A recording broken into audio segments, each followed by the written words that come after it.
Started.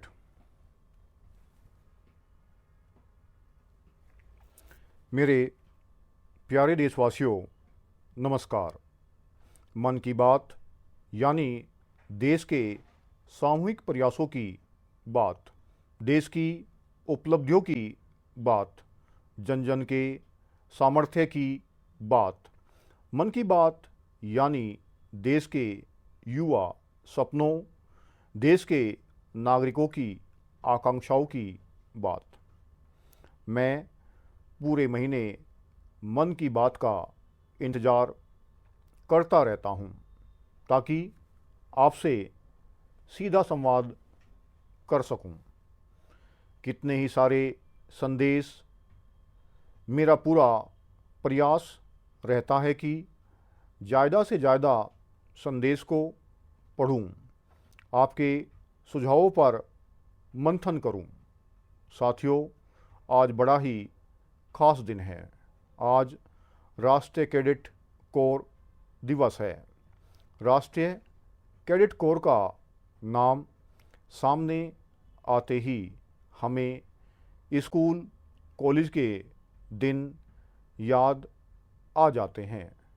मैं स्वयं भी राष्ट्रीय कैडेट कोर कैडेट रहा हूँ, इसलिए पूरे विश्वास के साथ कह सकता हूँ कि इससे मिला अनुभव मेरे लिए अनमोल है।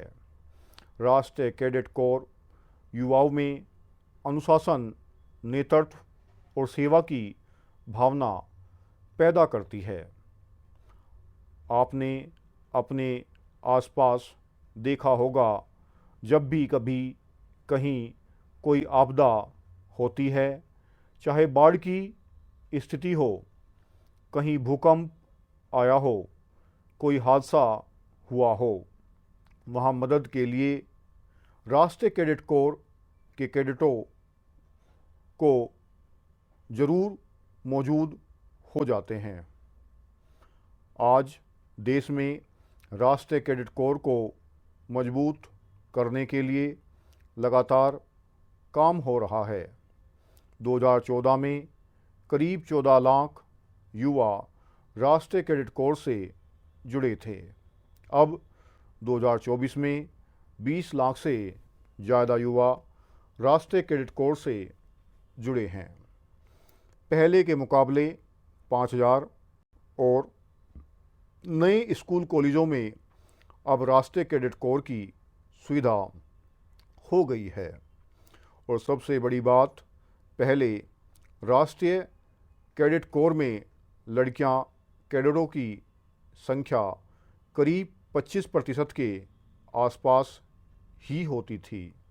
अब राष्ट्रीय कैडेट कोर में लड़कियां कैडेटों की संख्या करीब करीब 40% हो गई है।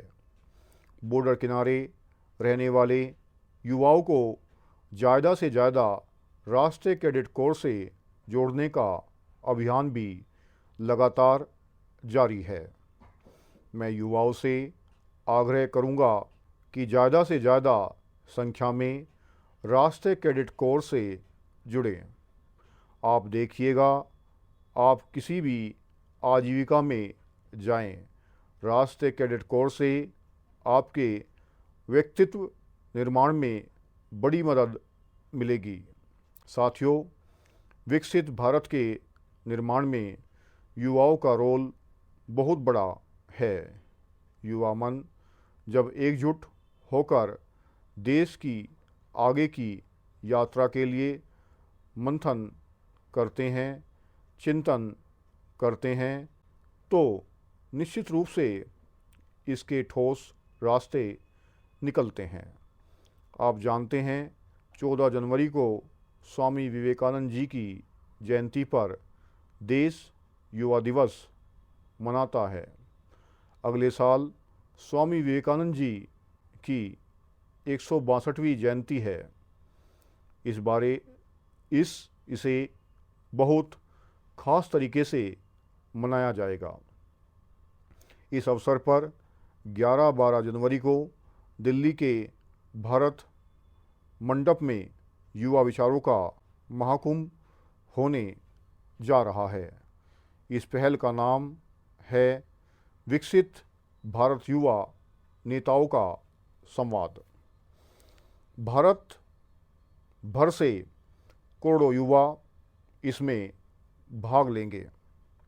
गांव, खंड, जिले, राज्य और वहां से निकलकर चुने हुए ऐसे 2000 युवा भारत मंडपम में विकसित भारत युवा नेताओं का संवाद के लिए जुटेंगे।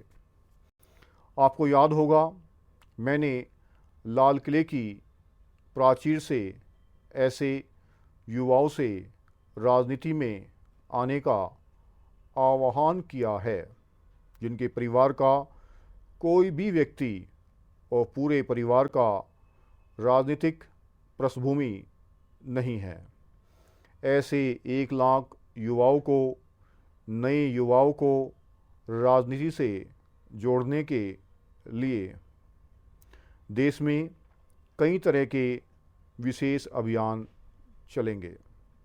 विकसित भारत युवा नेताओं का संवाद भी ऐसा ही एक प्रयास है। इसमें देश और विदेश से विशेषज्ञों आएंगे। अनेक राष्ट्रीय और अंतर्राष्ट्रीय हस्तियां भी रहेंगी। मैं भी इसमें ज़्यादा से ज़्यादा समय उपस्थित रहूँगा। युवाओं को सीधे हमारे सामने अपने विचार को रखने का अवसर मिलेगा। देश इन विचारों को कैसे आगे लेकर जा सकता है, कैसे एक ठोस रोड मैप बन सकता है, इसका एक खाका तैयार किया जाएगा। तो आप भी तैयार हो जाइए। जो भारत के भविष्य का निर्माण करने वाले हैं, जो देश की भावी पीढ़ी है, उनके लिए ये बहुत बड़ा मौका आ रहा है। मेरे प्यारे देशवासियों, मन की बात में हम अक्सर ऐसे युवाओं की चर्चा करते हैं जो निस्वार्थ भाव से समाज के लिए काम कर रहे हैं। ऐसे कितने ही युवा है जो लोगों की छोटी छोटी समस्याओं का समाधान निकालने में जुटे हैं। हम अपने आसपास देखें तो कितने ही लोग दिख जाते हैं जिन्हें किसी न किसी तरह की मदद चाहिए, कोई जानकारी चाहिए। मुझे ये जानकर अच्छा लगा, कुछ युवाओं ने समूह बनाकर इस तरह की बात को भी संबोधित किया है। जैसे लखनऊ में के रहने वाले वरिंदर है, जो बुजुर्गों को डिजिटल जीवन प्रमाण पत्र के काम में मदद करते हैं। आप जानते हैं कि नियमों के मुताबिक सभी पेंशनरों को साल में एक बार जीवन प्रमाण पत्र जमा कराना होता है। 2024 तक इसकी प्रक्रिया यह थी, इसे बैंकों में जाकर बुजुर्ग को खुद जमा करना पड़ता था। आप कल्पना कर सकते हैं कि इससे हमारे बुजुर्गों को कितनी असुविधा होती थी। अब डिजिटल जीवन प्रमाण पत्र देने से चीज़ें बहुत ही सरल हो गई है।